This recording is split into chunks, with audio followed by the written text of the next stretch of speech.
안녕하세요 여러분, 보스입니다. 이번 시간에는 앙페르 법칙이라 부르는 암페어의 주해 법칙에 대해서 간략하게 그리고 정확하게 알아보는 시간을 가져봐요. 일단 이렇게 어떤 공간 내에서 3차원 공간 내에서라든지 이렇게 전류가 흐른다면 전류가 이렇게 흐르고 있죠. 그럴 때 우리는 비오사바르 법칙을 스터디했었으니까 이 전류의 흐름에 의해서 자개가 형성된다는 걸 알 수 있어요. 그 자개 벡터를 h라고 나타냈을 때 이거를 한번 이렇게 해보는 거예요.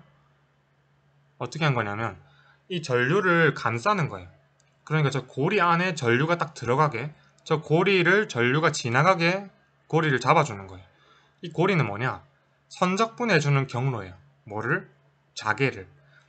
저 자개 벡터 h를 저러한 폐경로, 이때 폐경로란 닫힌 경로를 말하는 거예요. 지금 쉽게 말하면 시작점하고 종점, 끝나는 점이 같은 그런 곡선을 폐경로라고 하는데, 그러한 경로에 대해서 선적분해주면, 자개를 선적분해주면 그 고리 안에 있는 지나가는 전류의 총합이 된다는 게 암페어 법칙이에요.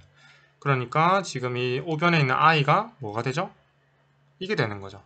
이 전류의 값이 되는 거예요.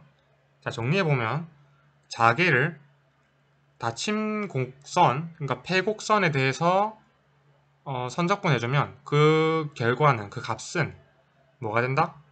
경로의 내에 있는 뚫고 지나가는 전류의 총 합의 값이 된다라는 겁니다.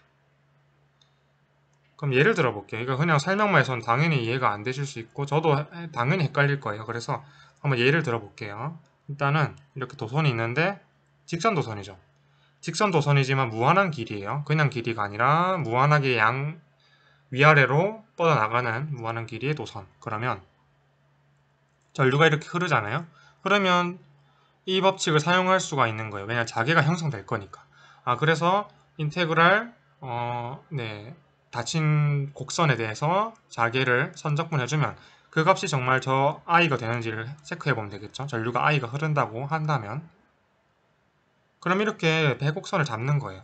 원형 경로로 잡으면 좋겠죠. 이거 사실 가우스 법칙이랑 같은 원리죠. 정전기학에서는 가우스 법칙이 있다면 정자기학에서는 자개의 암페어 법칙이 있는 겁니다. 그래서 그러한 앙페르 법칙을 잘 이용해 주려면 이렇게 원형으로 보통 잡는 게 좋아요. 이런 직선 도선이나 원통형의 도선에 대해서는 왜 그러냐면 일단 이렇게 축을 설정해 주는 거예요. 설정해 주면 이제 이유를 알 수 있어요. 제가 왜 원형으로 설정했는지를 설명을 드려보면 dl 벡터가 로우 d파이 파이 방향 벡터죠. 그죠? 왜냐면 극좌표라든지 원통 좌표를 나타냈을 때는 파이 방향의 벡터만 존재하니까 돌아가는 방향의 경로가 되잖아요. 이렇게 설정해주면 좋은 게 우리가 그 직선 도선의 자기장을 봤듯이 또 무한 도선에 대한 자기장 공식을 봤을 때는 이미 사전 지식으로 파이 방향 벡터의 자개가 형성된다는 걸 알고 있잖아요. 사실 그런 점을 이용해야 돼요. 처음부터 앙페르 법칙을 이용해서는 사실 좀 무리가 있고, 이러한 사전 지식, 직선 도선에 대한 자개가 파이 방향 벡터로만 존재한다는 걸 알고 있으면 이렇게 원형으로 잡아주면, 그렇죠, 내적해줬을 때 파이 방향 벡터가 다 사라지고 내적하면 0, 1이 되니까 같은 벡터끼리 내적해주면 1이 되죠. 단위 벡터는. 그런 성질을 이용해주면 이제 계산을 진행해줄 수가 있는 거죠. 보시다시피 분홍색 길이가 로우로 일정하니까 적분을 해주기가 편하겠네요. 그죠? 이제 왼쪽 위에 보시면 저 앙페르 법칙을 이렇게 계산할 수가 있을 거예요. 닫힌 곡선이니까 파이를 각도니까 0부터 1파이까지, 즉 0부터 360도까지 적분을 해주면 되겠네요. 그리고 h파이 파이 방향 단위 벡터와 로우 d파이 파이 방향 단위 벡터를 내적해주면 자개 h 벡터와 dl 벡터를 내적해준 게 되는 거죠. 그러면 이게 되겠죠. 다시 돌아가면 여기서 1이 되니까 내적하면 이게 되는 거죠. 그러면 h파이는 우리가 이것도 사실 사전 지식이 중요한 건데, 직선 도선에 의한 자개의 그러한 무한한 길이의 도선에서에 대한 자개 벡터의 스칼라 값은 뭐였죠? 상수였죠. 미리 말씀드리면 그때 기억하실지 모르겠지만 2파이 로분의 i였죠. 그래서 이렇게 밖으로 빠져나갈 수가 있다는 걸 이미 알고 있는 거예요, 우리는. 그래서 h파이의 그러한 값을 밖으로 빼낼 수 있는 거죠. 적분의 선형성 위에서 상수는 밖으로 빼낼 수가 있으니까.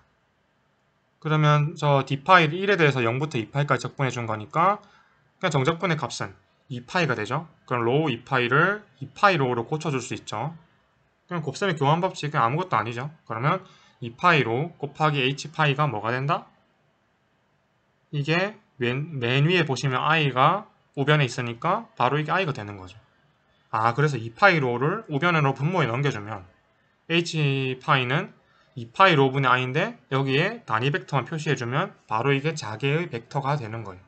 그러니까 자개 h 벡터는 2파이 로분의 i, 우리가 예상했던 결과죠. 그리고 방향은 파이 방향 단위 벡터로서 이렇게 표현해 줄 수 있는 게 실제 우리가 스터디했던 공식과 맞먹는다. 똑같은 공식이 나왔다라는 걸 통해서 앙페르 법칙의 예를 살펴볼 수 있었네요. 그죠? 그래서 이런 앙페르 법칙은 한 바퀴 돈다고 해서 주회 법칙이라고도 하는데 뭐 그런 용어보다도 앙페르 법칙이 뭐다? 자개를 패곡선에 대해서 선적분해주면 그 패곡선에 대한 선적분해준 그 경로 안에 뚫고 지나가는 전류의 값이 된다는 것만 확실히 기억해 주시면 다음 영상에서 스터디할 동축선의 주회 법칙을 이용한 그런 공식들도 알게 될 겁니다. 그래서 다음 영상도 기대해 주시면 감사하겠습니다. 네, 감사합니다.